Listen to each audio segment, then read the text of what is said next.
You hear me? Wipe it off and get out. This is my room, not yours. Sit down or you're done. Boardroom, 34th floor. An intern in a navy blazer sets down a leather folio labeled Audit Notes. The manager leans over her chair, tilts a mug coffee, splashes down her face. On-screen text pops, "Here's your gift." Phones rise around the table. She doesn't flinch. A single tap on her phone, beep. Lower third, log everything. Camera freeze frames on her calm eyes. A red circle lands on the mug, then the badge he just yanked. Which policy approves this? Cut to the door handle turning. Title card flashes, one call later. The camera opens in a glass-walled conference room high above the city. Morning traffic hums below, muted by panel glass. Fluorescent markers sit in a neat row beside a speakerphone. A brushed steel plaque reads, Room 34C. The team is mid-meeting, laptops open, mugs half full, that slow corporate rhythm of slides and nods. At the far end of the table, an intern takes a seat. She is composed, alert, and quiet. A navy blazer, an intern badge clipped to the lapel, a slim leather folio stamped Audit Notes. She places the folio at a perfect square to the table edge, then looks to the presenter without asking for attention. 2 or 3 heads turn just enough to register someone new has joined. One man smirks. Another raises his phone like he is checking the time, then leaves the camera app up. The manager runs the room. He is mid-level confident, the kind of confidence that comes from knowing the calendar belongs to him. He paces while he talks about quarterly wins. He sees the intern and signals to the back with a small wave. Dismissive. There are spare chairs by the wall. She stays at the table. A few associates trade glances and a small sigh passes through the room. He keeps speaking about growth and targets, then notices the badge on her blazer. He pauses, glances at the folio label, eyes narrowing. He takes a mug from the table and pretends to offer it to her. A pantomime of courtesy that does not reach his face. She interrupts no one. She notes the slide title on a sticky tab, the number at the bottom left, and the author initials. Her hand moves once to her phone screen. A tiny red light on a lapel pin glows. She is not hiding it, but she is not selling it either. He decides to make a point. He steps behind her chair and leans in like a coach in a locker room. The room goes a little still. He tilts the mug.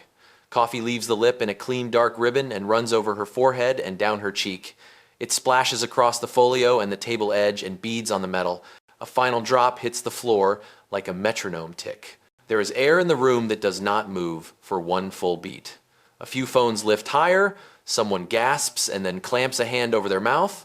Another person whispers that he did not just do that. In a back row seat, Elena sets her phone to record and angles it toward the table. Jamal slides his laptop screen a little lower, but keeps typing. The intern does not flinch. She reaches for a napkin from the center tray, dabs once with care, then sets the napkin aside. She taps her phone, and the tiny recorder light goes steady. A soft beep lands in the audio. The lower third text appears on the edit later, but in the room it is only a calm movement. Her voice is steady and low. Which policy approves this? Not a question mark in her tone, not a plea, a line. The manager laughs too loudly and says he was welcoming the new hire. He grabs her lanyard and slides the badge off with a practiced flick, then holds it up like it is a ticket stub. Guests only, he says. Sit in the back or step out. She looks at him once, and then at the folio, then at the door. She places the lanyard flat on the table, parallel to the folio, as if she just filed it. She taps her phone again. The table mic connected to the speakerphone lights green. On the conference screen, a small window wakes and shows camera 34C in the corner. No one invited it, but it is here now.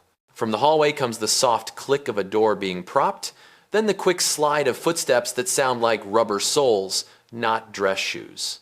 2 people outside pause, exchange a word into a headset, and keep moving. Inside the room, the manager starts to speak again, faster now, filling the air. He says, "The meeting is off the record." He says, "Interns cannot be in financial review." He says, "Security will escort." The intern rests both palms on the table, not to rise, but to ground herself. She speaks to the air, not to him. Log everything. Her tone is level like an instruction to a computer. A notification vibrates on a laptop that is mirrored to the wall display. The subject line reads, Ethics Intake Created for Room 34C. Timestamp in the corner. The phones around the table keep recording, but now some faces have changed. A few look relieved. A few look worried in a new way. The camera holds on her eyes, calm, present.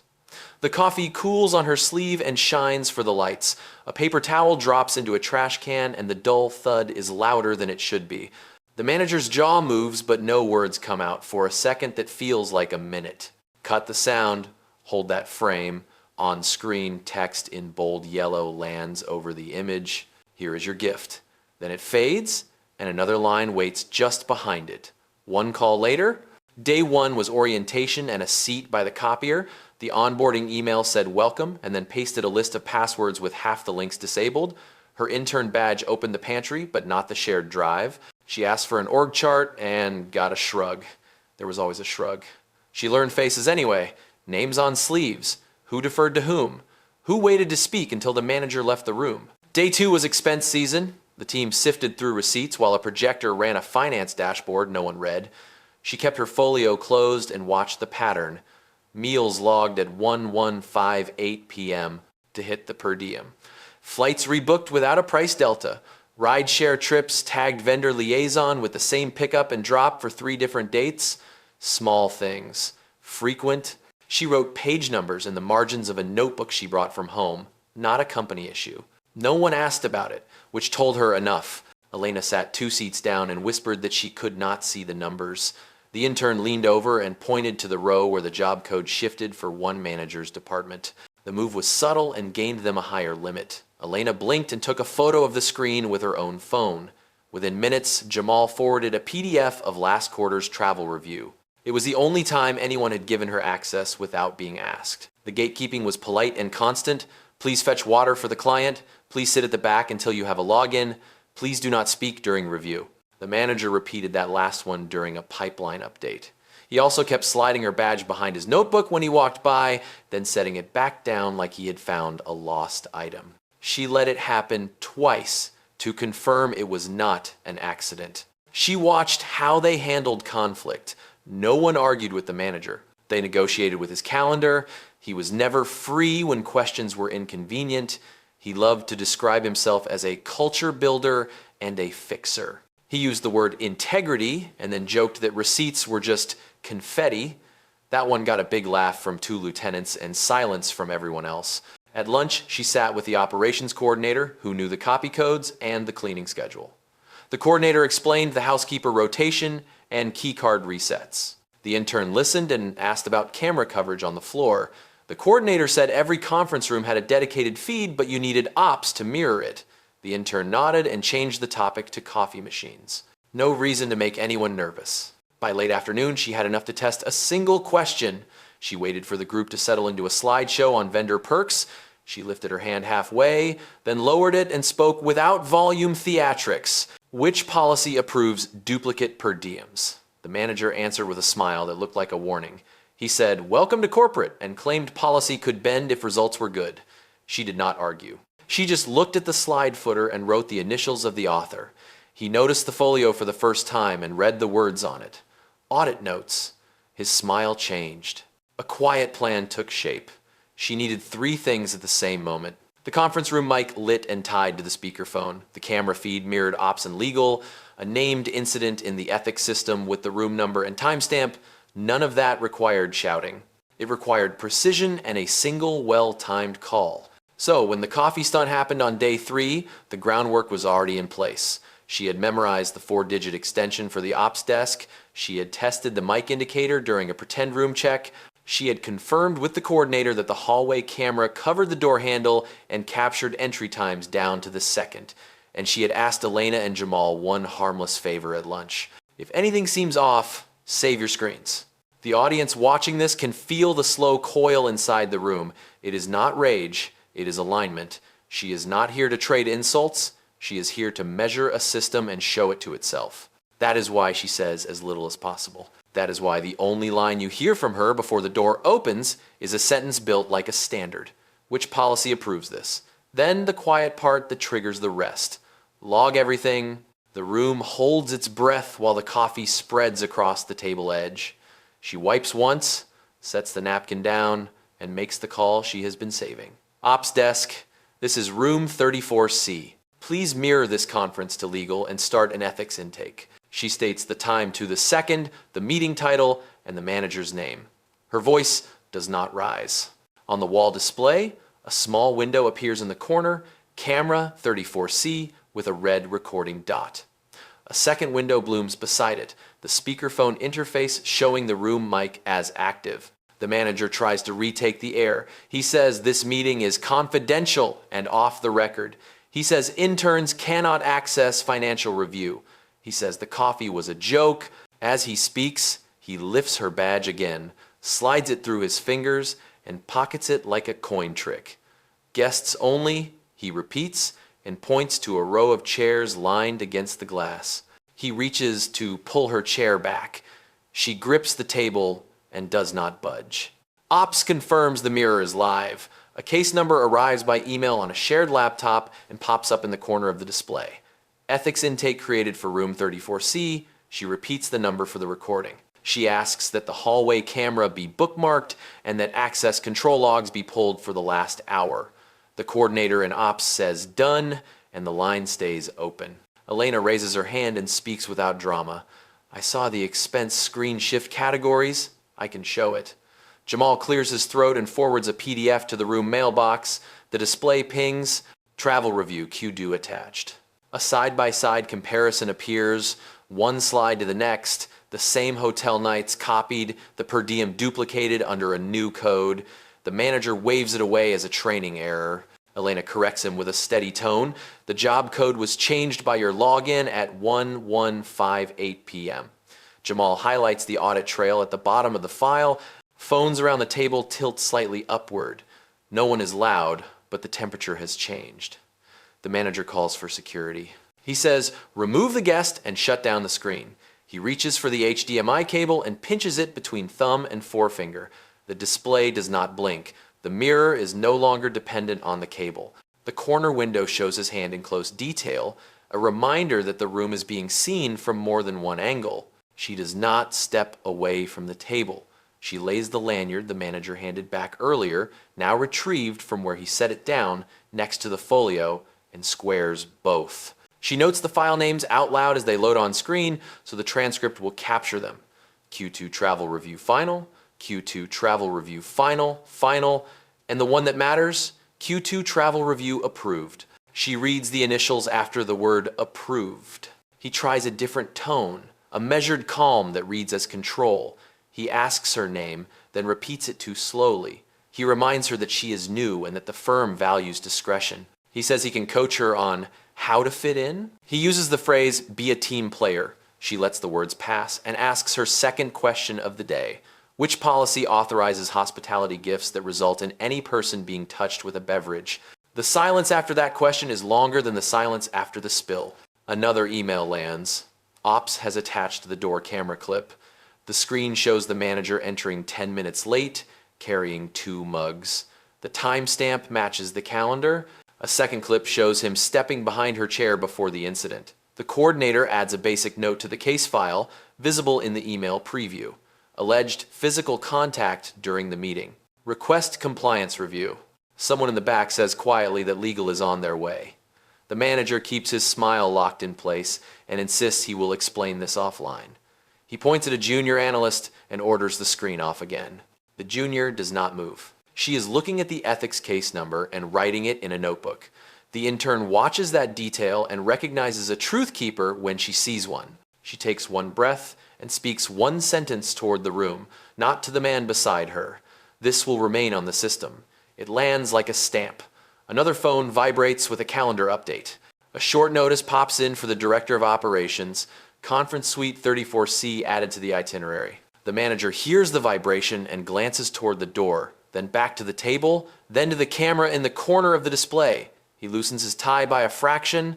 In the hallway, a soft shuffle of shoes stops outside the glass. The handle does not turn yet. Inside, the manager's volume rises in little steps, not shouting, just filling space. He repeats the word misunderstanding until it loses meaning. She reaches for the folio, flips to a tab labeled Standards, and lays a sticky note beside it with the case number in block print. The room sees the note. The room sees the number. The room understands that something has shifted beyond his reach. The manager decides to flood the room with procedure. He walks to the wall panel and stabs at buttons like he owns the building. He tells facilities over the intercom to cut the conference feed for maintenance. He asks IT to revoke guest Wi-Fi for a device he describes as unauthorized. He says the meeting is now a closed leadership session and that any recording violates policy. His voice is calm enough to pass for authority if you are not watching the screen. The screen does not blink. Ops replies that the mirror is controlled upstream, legal is viewing, and the session is labeled live evidence. A simple banner along the top edge confirms it. Mirrored to corporate counsel. The manager glances up, swallows, and turns to a new tactic. He starts narrating the incident as a misunderstanding and sprinkles in the kind of words that sound official if you are not looking at the facts. Context, tone, cultural fit. She stays seated, hands flat to the table, eyes on the display, not on him. She asks for the access control log for this room for the last 30 minutes. Ops sends a CSV attachment that the mirrored laptop opens by default. The column shows each badge ping and door cycle. Her own badge shows at 8:59 a.m. The manager's badge shows at 9:10 a.m. with an entry note, guest escort. He did not escort anyone. Someone in Ops leaves a comment that the note was added later than the swipe. Elena breathes in and says she can verify the expense pattern with live files. She plugs her laptop into the secondary input. On the right side of the screen, the same hotel line repeats 3 times with slightly different codes. Jamal brings up the audit trail and the track changes pop like breadcrumbs. A row of chat bubbles appears on the left, a quick export from the team channel. It shows the manager nudging a lieutenant to hit the per diem tonight to avoid rollover loss. The timestamp is 11:58 p.m. The word confetti appears as a joke. It is right there in text, not a memory, not a tone. The manager tries to retake the posture by asking everyone to put phones face down. He calls it a courtesy to colleagues. He floats a threat without saying the word threat. Careers. Team chemistry. This is not how we do things here. The junior analyst who refused to pull the screen earlier keeps writing the ethics case number in the margin of her spiral notebook, one neat line after another, like a label. She does not lift her head. She is anchoring the moment in the simplest way possible. A buzz lands on the mirrored laptop. An automatic email subject line reads, Conference 34C audio backup saved to archive. There is no drama in the tone. The system is not angry. It is doing what it was designed to do. She reads the subject line aloud so the transcription includes it. Then she makes a small request. Please attach the hallway clip to the intake and flag it as potential contact. Ops marks it done. The manager says the word contact like it is a foreign object and shakes his head. He then shifts to her personally. He asks which school. He asks which recruiter. He says he cares about interns. He paints himself as the kind of leader who gives chances. He uses names of former interns in a way that sounds like a roll call of favors. She does not respond. She places a fresh sticky note on her folio with the words maintain evidence in block print. The camera catches the marker strokes. The room sees the note and something collective firms around it. There is a small clatter in the hallway as a doorstop falls. The handle turns a fraction and stops. The manager asks security to wait 1 minute and says he will handle it internally. He turns back to the table and offers to reset the meeting if the intern apologizes for distracting the group. She neither apologizes nor escalates. She states the agenda title again and the time. She lists the files visible on screen like she is reading an inventory. Q2 travel review approved by and the initials. The words settle into the air like tags. Phones in the back keep recording, but some are now pointed at the screen instead of at faces. A quiet shift has happened. The room is not reacting to him. The room is watching the system work. The manager sees it too and makes one last move to reframe. He says, "This belongs offline." She answers, "Without heat." "This stays on system." He turns to speak into the intercom at the wall, and in that pivot, his image fills the corner camera view. The red record dot feels brighter. The door opens all the way. The door opens. The director of operations steps in first, legal counsel half a step behind, a compliance specialist with a tablet bringing up the rear. No one raises a voice. The room adjusts itself without instruction. The manager begins his greeting too quickly and reaches for a handshake that does not land. Ops scans the screen, the case number, the mirrored camera feed, the email subject line stacked in the corner. Legal sets a slim folder on the table and clicks a pen once. Ops asks a single question to the room, not to the manager. Do you want proof of the system? It comes out as a statement more than a question. The junior analyst nods, eyes on her notes. Elena says yes. Jamal says yes. The intern says yes. The manager says it is unnecessary and that he will resolve the misunderstanding. His words float, unsupported by anything on the display. The compliance specialist reads the case number aloud and notes the time. She asks for the last 5 minutes to be replayed. The mirrored feed rolls back on the screen to the moment the mug tilts. No soundtrack is added. The camera angle is clinical. The coffee spill is not a story, it is an event. Legal watches the second clip of the hallway, the 2 mugs, the entry time. She writes 2 lines and underlines the room number. Ops takes 2 steps closer to the table. He asks for the lanyard the manager is holding. The manager hesitates, then sets it down. Ops slides it back to the intern without ceremony. He asks the manager to confirm whether he altered the category codes on the expense sheet at 1158 p.m. The manager says the word context again and asks to speak offline. Ops does not acknowledge the request. He asks Elena to show the live file. She plugs in, and the duplicated per diems appear side by side. Jamal overlays the audit trail. Legal leans in and traces the initials at the bottom. The letters match the manager's login. The room is quiet in the way a lab is quiet. Ops asks the intern to restate her 2 questions for the record. She does. Which policy approves duplicate per diems? Which policy authorizes hospitality gifts that result in any person being touched with a beverage? Legal marks both questions as policy citations and writes down the exact manual sections to pull. She asks Ops to tag HR intake for potential conduct review, then adds the hallway clip to that request. The manager tries another angle. He says he was testing the intern's composure and that the coffee was empty. Ops plays the frame backward and forward. Liquid arcs, beads, runs. There is nothing to debate. He pivots to her status. He says guests cannot be present for financial review and that the badge was misprinted. Legal looks at the access log on the CSV and points to the note that was added after the swipe. The coordinator in Ops on the phone adds a comment to the case file that the note was modified at a later time. It appears in real time on the screen. The compliance specialist asks if anyone else in the room can corroborate the expense changes. Elena raises her hand without flourishing. Jamal says the trail is visible in the PDF and on the live system. The junior analyst reads the case number from her notebook into the room mic so the transcription will capture it clearly. Ops nods once to each of them, small acknowledgments that register. Security arrives at the threshold and stops. Ops waves them off for now. He is not delegating this moment to force, he is delegating it to the process.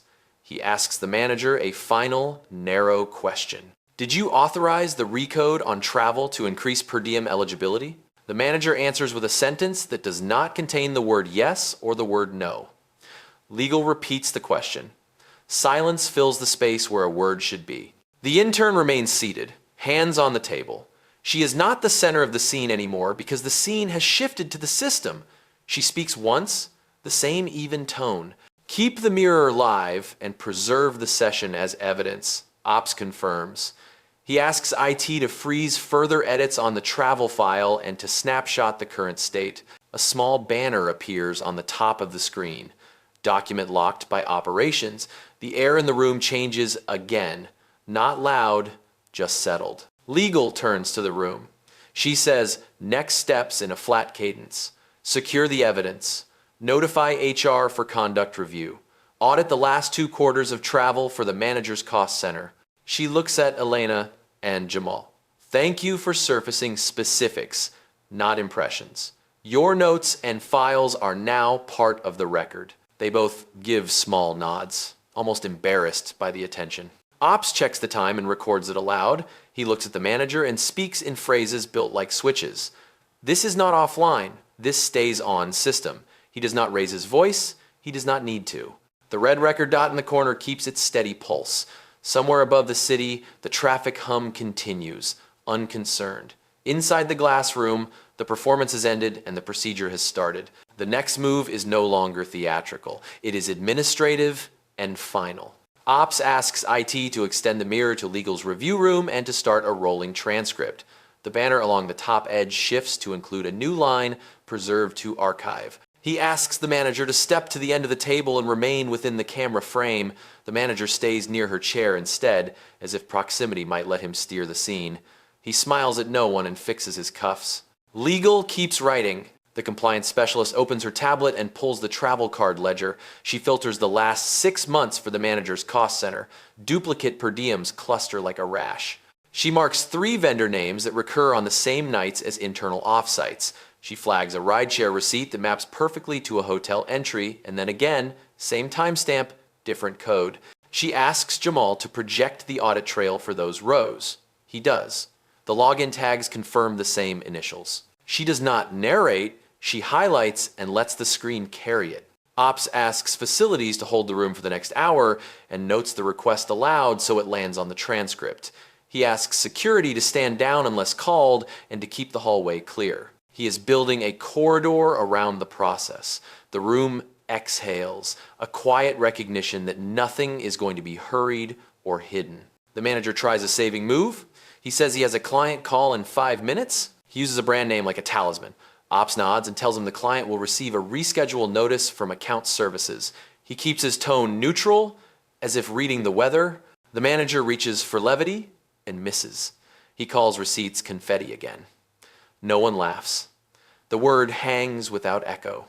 The intern sits steady. She has not announced anything about herself. She has not offered a title. She has asked 2 questions and made 1 request. She watches the screen while Ops works. Her phone vibrates once, face down, a silent buzz that barely moves the leather. A message preview flashes on the mirrored laptop tied to the room mailbox. The board secretary acknowledges the intake number and requests a copy of the mirror. The subject line includes the case number. No one needs to say anything about it. The room reads it and understands the direction of travel. Legal asks IT to freeze edit rights for the manager and his 2 lieutenants pending review. The banner on the travel spreadsheet shifts to read locked for investigation. The compliance specialist runs a quick match against policy language. She reads out the sections that govern per diems, hospitality, and conduct. It is not theatrical. It is almost boring in its clarity, and the boredom is its power. Procedure is not a mood. It is a set of switches, and each switch is clicking into place.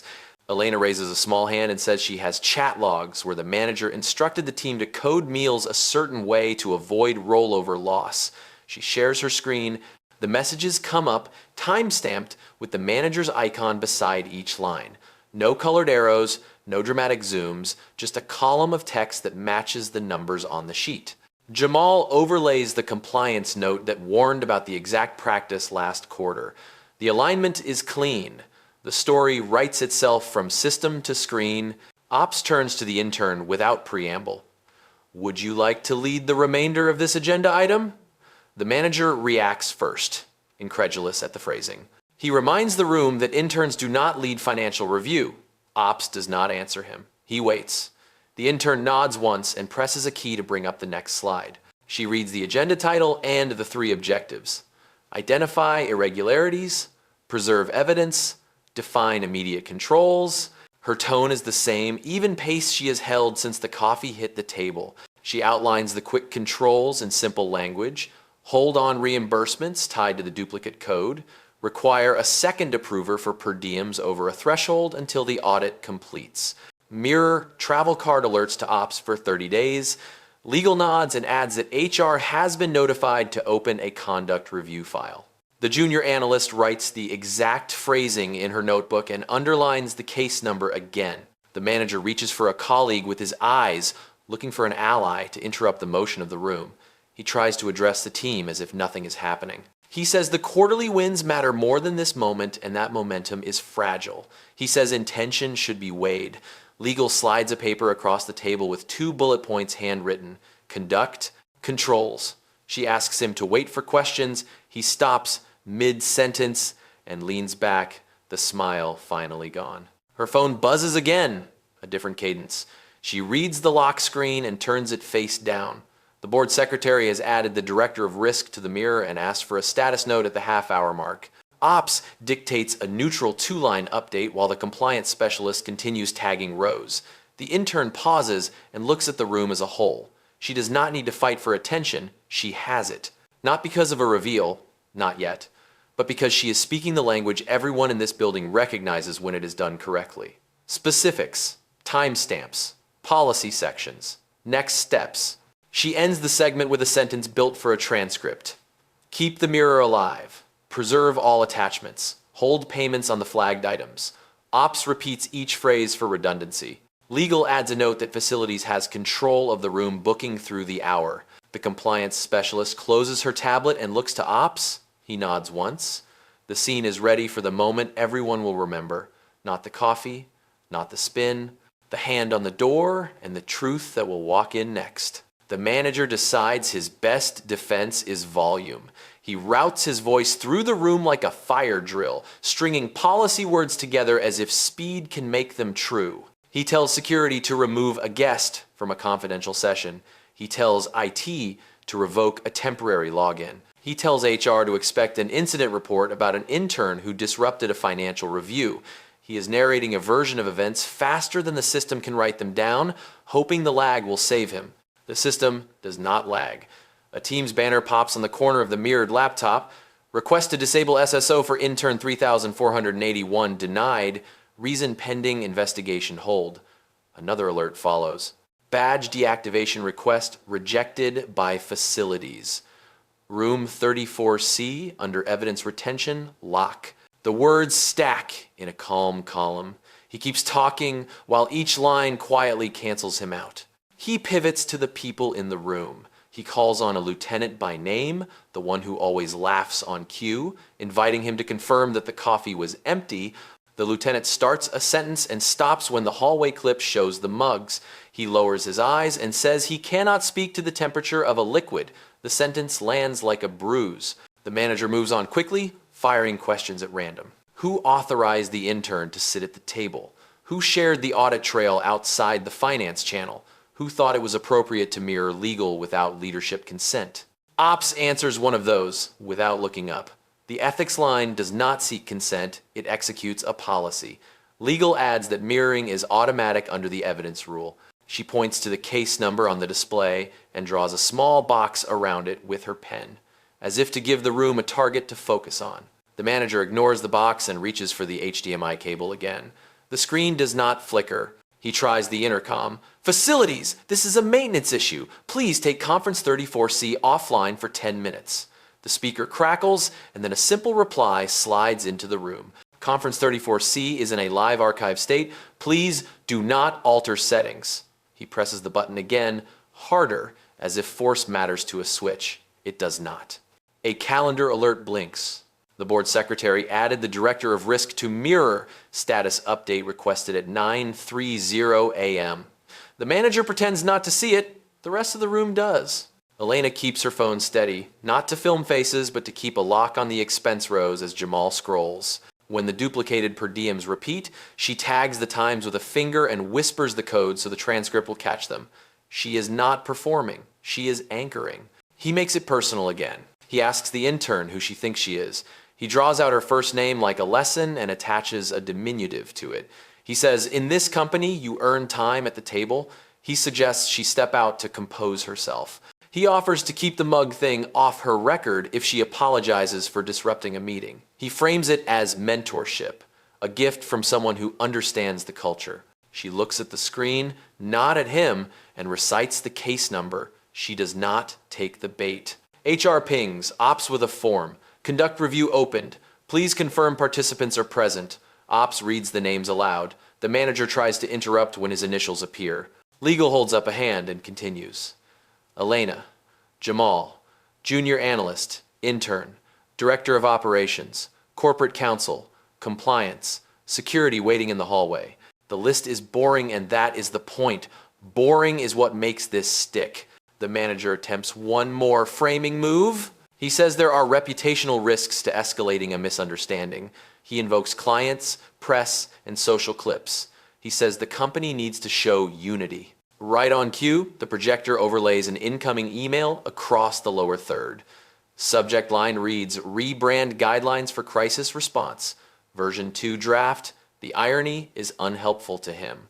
He clicks the trackpad to hide it, but the mirror keeps the ghost of the banner on the recording. Another reminder, the room decides less and less about what the record shows. Someone in the back whispers that security is still outside. Someone else says quietly, good. Not out of menace, but relief that nobody is about to be dragged out to end the conversation. The junior analyst draws a small square around the case number on her page the way legal did on the screen, then writes the words remaining on the system beneath it.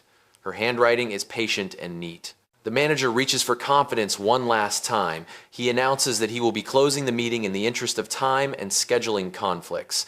Ops speaks over him for the first time. Not louder, just straighter. The meeting continues. He assigns the next minute to the intern to summarize immediate controls for the transcript. The manager tries to talk through it, but the sentence he chooses collides with a sound at the door. The latch clears, shoes cross the threshold. The room redirects as if gravity shifted a few degrees. He starts a new sentence anyway, reaching for the trick he's relied on for years. If he is speaking, nothing else can be. He doesn't see that his volume is now only a layer over a different signal. The red record dot in the corner reflects off the conference glass. A push notification slides onto the mirrored screen, short and final. Board access granted to mirror, viewer added. The manager's mouth is still moving, but the room is finished being told what happened. The room is watching it happen. On system, in real time, and his overplay has written the last lines for him. The door finishes its arc, and the room recalibrates. Operations takes the near chair. Legal sets her folder by the mirrored laptop. Compliance stands where the camera sees her hands. No one rushes. The cadence is procedural, not performative. Ops confirms the case number allowed for the transcript and asks IT to maintain the mirror with audio priority. The banner at the top adds a small line, Live to Archive. The manager begins to explain, but Ops holds up one finger and points to the screen. We will let the record speak first. Legal requests a replay of the last 90 seconds at half speed. The coffee arc is no longer a story people argue over. It is a set of frames. The badge removal plays back like a lab demo. On pause, Legal notes the time code and the position of the hand on the lanyard. She asks the room mic to capture her reading of the conduct policy header. The intern stays still. Elena exhales. Not relief yet, but recognition that language is replacing volume. Compliance opens a folder on her tablet labeled Travel Controls. She scans the manager's cost center and tags a cluster of duplicate per diems. Jamal projects the audit trail. The same initials stack in a column. Elena shares a chat export where those initials joked about confetti and rollover. Legal does not editorialize. She writes, Ops asks the coordinator on the line to attach both files to the intake, then bookmarks the hallway clip. Security remains at the threshold and keeps the hallway clear as requested. The manager tries to step into the narrative again. He floats a compromise. End the mirror, reset the meeting, handle coaching later. He says the word unity and names a client as a reason to move on. Before anyone answers, a short tone pricks the silence. A calendar overlay appears. The board secretary joined the mirror. Viewer added. The words are small, almost polite. The effect is not. Ops speaks toward the screen, because the screen is now also a person. Governance has joined. We will keep this clean. He asks IT to lock edits on the travel file and to snapshot the state. The banner changes to read documents locked by operations. The manager glances at the door as if the air might change with it closed. It does not. Legal turns to the intern. For the record, please restate your initial questions. She does. Which policy approves duplicate per diems? Which policy authorizes hospitality gifts that result in any person being touched with a beverage? Legal reads the corresponding manual sections by number, then adds a third citation for interference with access given the badge grab. She asks Ops to create a temporary hold on reimbursements tied to the flagged code until audit completes. Ops repeats it into the room mic so the transcript will align. Another email slides onto the screen. Governance intake received. Maintain a mirror. Provide 30-minute status with named controls. The manager tries to fold this into his argument, calling it overreach, suggesting the board has been misinformed by a clip out of context. He gestures to the glass as if transparency were a prop. Ops does not look at him. He looks at the people doing the work. Elena, confirm the job code shift. Jamal, confirm the audit trail. Junior analyst, read the case number one more time. Each does exactly that.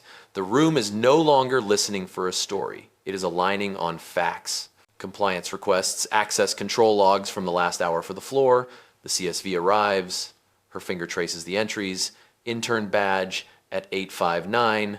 Manager at 910 with a note marked guest escort. A note added later than the swipe.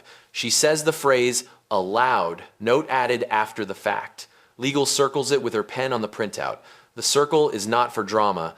It is a small instruction to the transcript when someone watches this back. The manager reaches for status and tries to claim the frame again. He positions himself near the intern's chair as if proximity can make him relevant. Operations asks him to step to the end of the table so the camera can hold him clearly. He stays put for a beat too long and then moves, smiles stiff, hands adjusting cuffs that do not need adjusting. Ops looks to the intern, not for permission, but for cadence. Would you like to continue the agenda? She glances at the objectives slide she already introduced. Identify irregularities. Preserve evidence. Define immediate controls. She says, for the record, keep the mirror live, hold payments on flagged items, maintain the room under evidence lock. Legal adds that HR intake is open for potential conduct review. Security waits. Still outside. The junior analyst writes, remains on the system under the case number and draws a square around it, a quiet echo of the box on the screen. A new presence arrives without footsteps. The speakerphone light turns blue. A calm voice identifies herself as the board secretary. Thank you. Continue. Provide the status at the half hour. Ops answers with a concise summary of facts, not adjectives. He includes the time codes, the file names, the policy sections. The voice says received, no flourish, no threat. The call ends. The effect is gravity. The manager opens his mouth to reclaim the moment and finds nothing that sticks to the wall. He opts for indignation, a thin version of authority, and announces that he will file a report about an intern overstepping. Legal nods and says quietly that his report will append to this case. His sentence has nowhere to go. The room is ready for the next thing. Not a spectacle, a reveal of role and scope. The intern sits forward, half an inch. She is not here to perform an identity. She is here to set a standard and name what happens when it is crossed. She has kept her line the same from the beginning. Log everything. What comes next will not be louder, it will be clearer. The intern closes the folio and turns it so the spine faces the room. She lifts the badge the manager tried to pocket and sets it beside the laptop, square with the table edge. She does not raise her voice. For the record, my role today is ethics auditor proxy. She lets the sentence sit, then she adds the part that changes the room's geometry. I am the daughter of the CEO. I am here on assignment from governance. No one claps.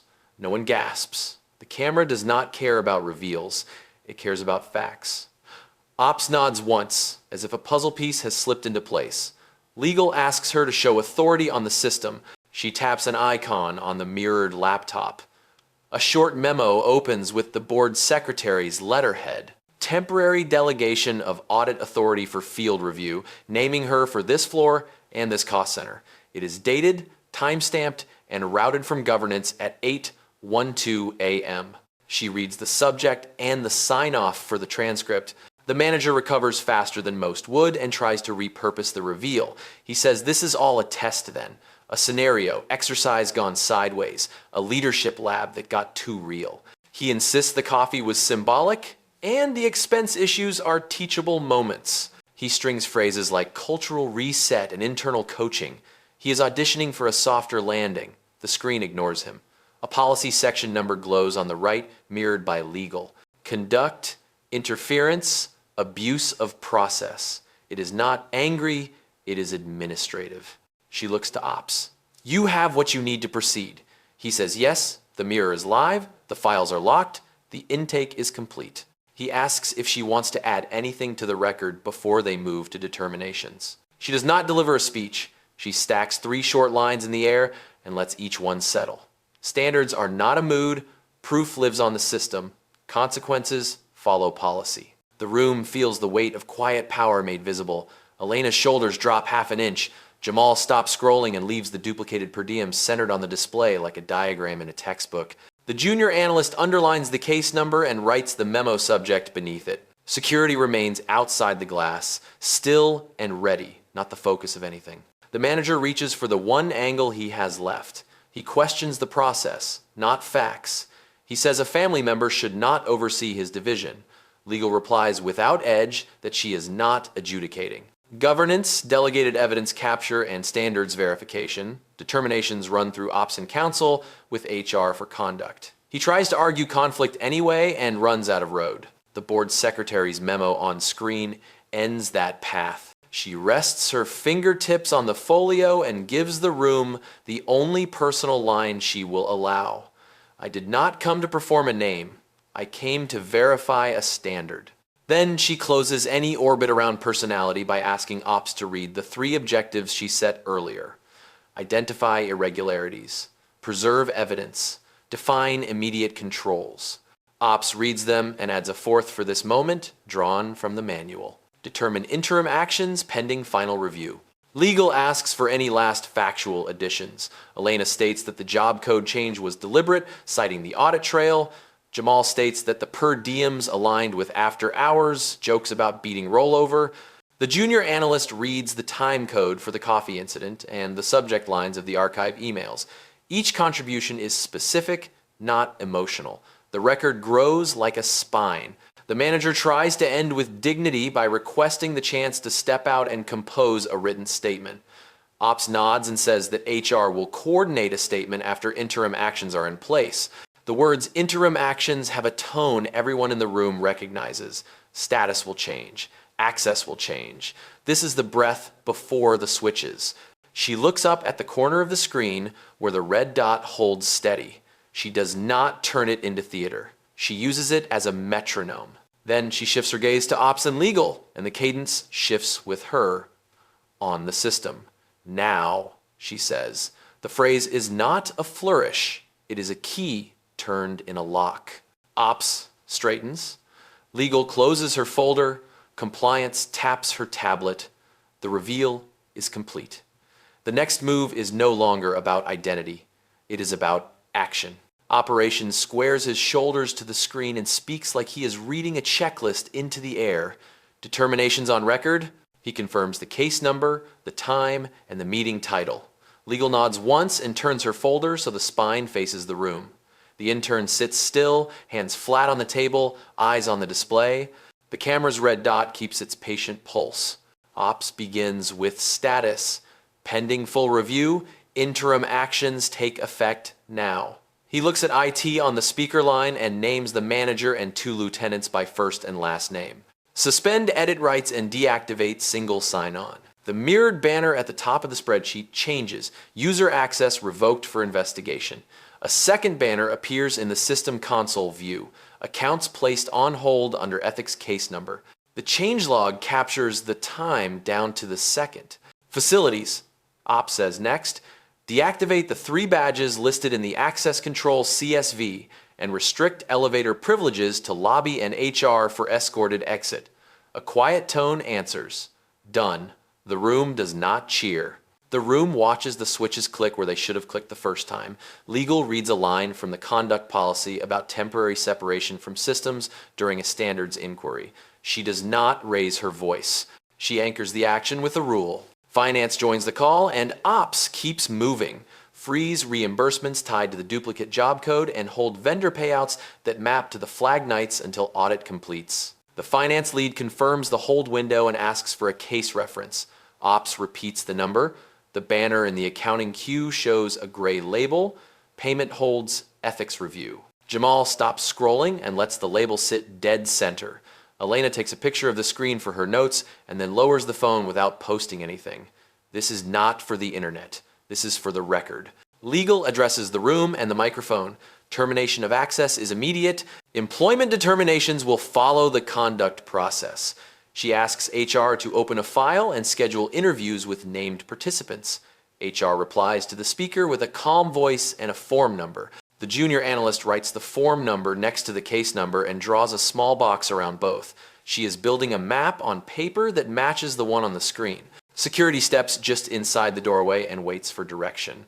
Ops does not make a show of it. He asks the manager to gather personal items and remain in view of the camera. He tells security to escort him to HR, not to the street. The intern adds one line, steady and plain, respectful exit only. The words lift a quiet tension off the air. This is a correction, not a scene. The manager tries to speak to intent and culture and unity, but the room has shifted to a new center of gravity. Ops thanks Elena and Jamal for surfacing specifics. He notes that their files are now preserved and that retaliation is prohibited under policy. Legal adds a reminder of protections in the handbook and says any concern can route directly to her office with the case number in the subject. It is not performative, it is structural. Compliance reads the next steps for the audit. Sample 2 quarters of travel for the cost center, compare per diem patterns against policy thresholds, review chat guidance for coding practices, and confirm training acknowledgments. She gives dates, not slogans. She gives deliverables, not wishes. The intern listens and then asks one question for the record. Will the results be mirrored to governance and to the standards portal for staff learning? Ops says yes. The board secretary's memo remains open on the screen like a small flag. Ops turns the verdict into 3 clean lines. Terminate, freeze, log. He says terminate to mean systems and authority now, employment via the HR process next. He says freeze to mean money flows tied to the problem stop where they are. He says log to mean every step is captured, time-stamped, attached to the case, and available for review. The room absorbs it the way a good team absorbs a clear play call. No heroics, just execution. The manager lifts his bag and glances around as if the furniture might vote. No one is unkind. No one performs a win. Security waits by the door, professional and quiet. Ops thanks him for his past work and hands him a printed sheet with HR contact information and the time of his meeting. The sheet is not a sentence. It is a path. He walks out between glass and glass, the camera holding the frame until the door closes with a soft seal. Operations returns to the table and resets the cadence. The meeting is not over. It is repaired. He asks the intern to summarize immediate controls one more time for the transcript. She does. Hold reimbursements tied to the code. Require a second approver on per diems over the threshold. Mirror alerts to ops for 30 days. Legal adds that conduct interviews begin today and that any relevant training will be recertified within 60 days. The junior analyst underlines the words 60 days and writes a date. A final email lands on the mirrored screen. Governance acknowledges interim actions. Provide an audit plan and schedule promotions or credits for staff who surfaced specifics. Ops reads the line and looks at Elena and Jamal. Noted. The room does not applaud. The room returns to work with the quiet satisfaction of a machine that has been cleaned and re-oiled. Consequences followed policy. Proof lived on the system. Standards held. And the camera's red dot keeps its metronome steady. Boring. Exactly what this place needed. Facilities bring in a small caddy with paper towels and a neutral cleaner. No one fusses. The intern steps to the side while operations asks the office nurse to come up for a quick check. It is not dramatic. Blood pressure. A look at her eye where a drop landed. A short note cleared to continue. Legal asks the nurse to attach the note to the case file so there is no gap later. The coffee on the table is wiped. The keyboard swapped for a clean spare. The speakerphone reset. The room smells like citrus for a minute, and then like nothing at all. Ops hands the intern a dry cleaning voucher and a new lanyard sleeve. He keeps his tone practical. Use this. Replace anything stained. IT offers a microfiber cloth and a spare blazer from the visitor wardrobe kept for client spills. She shakes her head at the blazer and remains in her navy.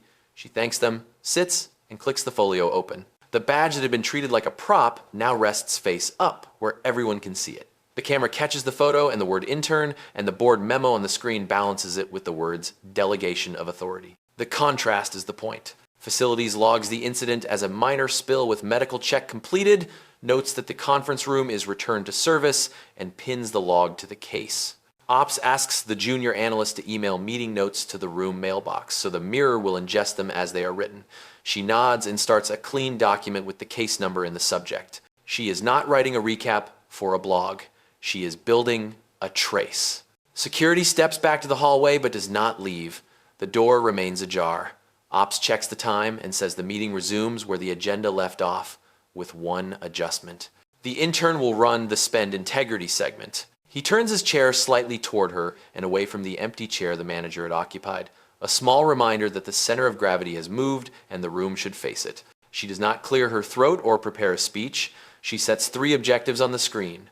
Identify irregularities, preserve evidence, define immediate controls. Then she adds a 4th for clarity. Restore the work. The slide is plain, white background, black type, no gradients. The list lands clean. Jamal puts the live sheet back on the right side of the split display. Elena opens a thin timeline graphic she mocked up during the pause, showing the nights where per diems duplicated. She keeps it simple. Dates and codes. No colors that make it feel like a campaign. Legal asks a short question about training acknowledgments, and the compliance specialist answers with dates from the HR system. The intern notes that the team completed last quarter's module, but there is a gap on reinforcement. She proposes a 10-minute refresher this week tied to real cases, anonymized and approved by legal, then recertification in 60 days. Ops says schedule it and asks facilities to hold a room. A calendar placeholder appears on the mirrored screen, the kind of small square that makes a habit instead of a performance. She turns to the human piece that often gets lost. For the record, retaliation is prohibited. If anyone believes they are experiencing pressure because they surface specifics, route it to counsel or to the ethics line with this case number. Legal repeats the sentence into the mic with the policy header attached. The junior analyst highlights it in her notes. This is not a motivational poster. It is a safeguard. Ops addresses the people who witnessed the spill. If anyone needs a break, take it. If anyone wants to speak with HR or counseling, that is available today. He points to a line on the intranet page where the numbers live. He does not force it. He makes the path visible. The nurse gives a final nod from the door and leaves a small envelope with 2 adhesive cold packs on the credenza. The intern does not reach for them. She is fine. The protocol is what mattered. The conversation returns to the spreadsheet. She asks Jamal to filter the travel card ledger for the manager's cost center and to isolate entries above a set threshold. He does. The pattern is obvious without exaggeration. She proposes a second approver for the next 30 days for entries over that threshold and a daily summary to ops until the audit closes. Finance says the system can produce it automatically. Ops asks to mirror that summary to the standards portal so staff can see the rule in action, not as a lecture, but as a log. Compliance nods and notes the task. She takes back the seat she was denied. The chair does not change color or height. It is just the chair she is using to do the work. She leads the group through 2 clear examples where coding can go wrong and shows how the system flags them. She does not trap anyone with trick questions. She asks Elena to read the policy citation and Jamal to show how the audit trail records approvals. They are not props, they are peers, and the room recognizes it. Before moving on, she circles back to the spill one last time. For the record, the medical check was completed. Evidence preserved. No further action required in the moment. She does not turn the incident into a motif. She returns to the file. The tone is so steady, it takes a second to realize how unusual this is in a crisis. The system has replaced the story. That is the medicine she is here to apply. Ops checks for any open questions and then resets the clock to run the rest of the agenda. The camera keeps its red dot, the city outside keeps its noise. Inside the glass room, the meeting is not louder. It is cleaner. The fix is not about theater, it is about giving everyone a way to keep working without having to carry someone else's mess. The chair at the head of the table is empty, the work continues anyway. The fallout begins before lunch, not with speeches, but with calendar invites and access changes that land where people live. Ops publishes a 60-day audit plan to the standards portal and mirrors it to governance. Scope is plain: 2 quarters of travel for the cost center. Cross-check per diem patterns against policy thresholds. Sample vendor nights where job codes shifted at month end. Review chat guidance on coding and confirm training acknowledgements. Deliverables are dated, owners listed, no slogans. Finance posts a payment hold list tied to the flagged code. It names vendors by number, not by brand, and shows which payouts are paused pending review. A note explains that legitimate reimbursements will be released once verified. The goal is not punishment by delay, it is accuracy. Legal drafts a short staff note. Retaliation is prohibited, report routes, case number, who to contact. It reads like a map, not a warning. HR schedules conduct interviews with named participants and documents rights, including the ability to add a written statement. The former manager's status is listed as access removed, employment under review per policy. No adjectives added. Ops asks IT to implement 3 design fixes within a week. First, when the room mic goes live, a small corner tile will always show the camera feed by default. Second, any mirror to legal will display a banner across the top so no one pretends they did not know. Third, edits to access control notes will log the editor and the time, not just the final text. None of this is radical. It is normal safety that got skipped. Training is addressed without theatrics. Compliance records a 10-minute refresher on per diems using real anonymized cases from the last year. Legal approves the script, and the module posts with a due date. Recertification sits at 60 days with an auto reminder at 30 and 10. The intern requests that the refresher live beside a new public log of controls so people can see rules in motion, not as a slide deck, but as change history. Ops agrees and asks for a simple dashboard tile on the intranet. IT estimates the work and notes the ticket number in the mirror for the case file. Elena and Jamal are called out by name for surfacing specifics, not in a banner, but in a process note from governance. The board secretary's memo adds an instruction: recommend promotions or credits for staff who anchored the record. Ops meets them in the small huddle room across from 34C and offers 2 roles. Standards captain for the next quarter with a stipend, time carved to help teams navigate controls, and direct access to ops for questions. Jamal requests that part of the stipend be tied to mentorship hours so they can coach analysts on reading audit trails. Elena asks for a small budget for micro training at team stand-ups. Ops says yes and writes it into the plan. Communications pulls a draft statement for clients whose work overlapped the flagged dates. It is boring in the way good notes are boring. We identified irregularities. Controls are in place. No impact to services. If refunds are due, they will be processed. It includes a contact line for questions and a commitment to publish updated guidance to vendors. There is no spin about culture. There is a set of steps and a date to check back, facilities posts, a 1-page standard for room setups. Laptops on the table must be logged into the room mailbox during reviews so the mirror can ingest outgoing files. A spare keyboard and a small medical kit will live in the credenza. The door will stay open during evidence capture unless legal instructs otherwise. Security documents and escort protocol that avoids spectacle. The note reads, respectful exit only, line for line what the intern said. The echo is intentional. HR sends the former manager an outline of the process. Interview window, document review, opportunity to submit a written statement, possible outcomes, appeal path. His badge stays deactivated, his accounts remain on hold, and benefits sends a separate notice about continuity so no one confuses access with healthcare. The language is neutral and controlled. People keep their footing when the words do not slide.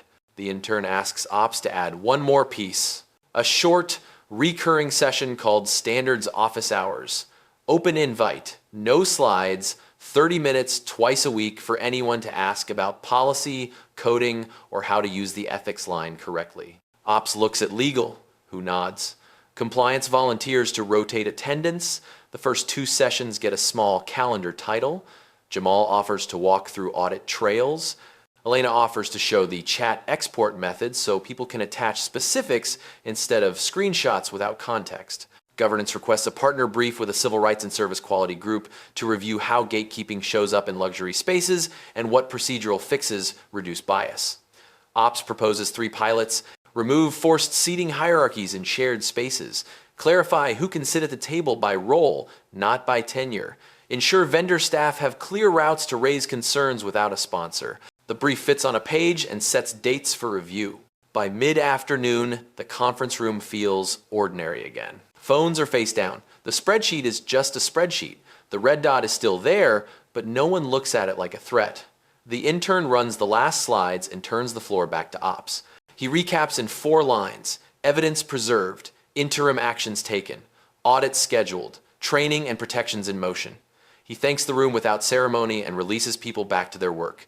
As they leave, Elena touches the notebook where she drew the box around the case number. She does not take a selfie. Jamal closes his laptop softly like a book. The junior analyst emails her notes to the room mailbox and watches the mirror ingest them. The intern collects her folio and the new lanyard sleeve. No speeches on the way out, just a line that already lives on the system. Standards held. The last thing to schedule is the formal recognition for the truth keepers. It will not be a plaque. It will be a promotion and a path. The good aftercare is not applause. It is a structure that stays when the camera turns off. The last emails go out as the floor settles into its normal rhythm. Governance posts the audit plan to the standards portal with a small banner that is easy to miss unless you are looking for it. The banner reads the schedule confirmed. Ops forwards the agenda for standards office hours and pins it on the intranet. The link is plain. No hero image, no slogan, just a room number and a time. Elena and Jamal stop by Ops on their way back to their desks. He thanks them without flourish and hands each a letter with the new title, Standards Captain, for the quarter. The stipend line is modest and the authority line is clear. They can route questions directly to Ops and Legal and can request mirrors when teams are unsure how to handle evidence. Jamal asks if he can use part of the stipend for mentorship hours. Elena asks if she can hold 10-minute stand-ups to walk through policy in real cases. Ops says yes to both and adds the notes to the case file so the mirror captures the lift. HR delivers the conduct packet to the former manager and confirms receipt. The process remains boring by design. Interview window, document review, chance to submit a statement, possible outcomes, appeal path. Access remains locked. Benefits stay intact. The escort was quiet. The hallway did not become a stage. It is how it should have been all along. Compliance finalizes the per diem refresher module and posts it with a due date and a reminder at 30 and 10 days. Legal approves the script and links to the handbook sections so people can read the rule with the example. The training sits beside the live controls log on the portal. Employees can see a control turn on and watch it stay on. The point is not fear, the point is a trail. Facilities update the room standard. Laptops logged into the room mailbox so mirrors ingest outgoing files. Spare keyboard and a small medical kit in the credenza. The door stays open during evidence capture unless legal says otherwise. Security adds respectful exit only to the escort protocol. A copy goes to vendor management to reduce theater in shared spaces. The intern walks the corridor with Ops once before leaving. He points to the skyline and says the city does not care about any of this. She says that is why the system has to. He laughs once and then stops. He knows she is right. At the elevator, the board secretary calls to thank the room for specifics and confirms the governance review in 60 days. She adds a line that matters more than it sounds. Publish the findings to staff with examples and fixes, not names and gossip. It is a small design choice. It is also the difference between learning and theater. On the way out, the coordinator from Ops who handled the mirror waves, the intern thanks her for the fast bookmarks and the clear notes. The coordinator shrugs and says it is the job. The shrug is different from the first week shrugs. This one carries alignment, not dismissal. The elevator numbers count down. The building hum does not change. Before the lobby, she sends 3 messages. The first to risk, with a note to include the mirrored room banner in all review spaces going forward. The second to vendor management with a request to tighten language on gifts and hospitality and to include examples that match what the team actually sees. The third to the civil rights and service quality group confirming a work session on gatekeeping in luxury spaces. The topics are practical, seating hierarchies, access to tools, clear routes for concerns without a sponsor. The goal is not a seminar. It is a checklist that can live in rooms like 34C. She passes security and thanks them for staying off camera. They nod and hold the door. In the lobby, she stops to swap the stained lanyard sleeve for the new one Ops handed her. She does not take photos. She drops the old sleeve into a recycling bin and walks out into the day. Back upstairs, the agenda resumes. The junior analyst finishes typing her notes and hits send to the room mailbox. The mirror ingests them. Jamal schedules his first mentorship hour with 2 analysts who asked about reading audit trails. Elena drafts a 1-page guide on how to export chat logs with timestamps and context. None of it trends, all of it holds. In the closing cut, we return to the empty chair at the head of the table. It is just furniture. The camera lingers on the folio, the badge, and the small square around the case number in the junior analyst notebook. The voiceover is steady, almost quiet enough to miss. Standards are not a mood. Proof lives on the system, consequences follow policy. Then the 3 moves land one at a time, not as slogans, but as facts already in motion. Terminate. Systems and authority paused, employment handled through process, freeze. Money flows tied to the problem on hold until review is complete. Log. Everything captured, time-stamped, available for staff to learn and for governance to verify. The last frame holds on the portal page where next steps sit in a list. Audit timeline, training due dates, office hours link, promotions recorded, partners engaged. The red dot is still there, steady and boring. The quiet power is not the reveal and not the exit. It is the system that stayed up when someone tried to push it over. The sign-off is not a punchline, it is a route. Keep the mirror alive, preserve the work, promote the people who told the truth, and then return to the job.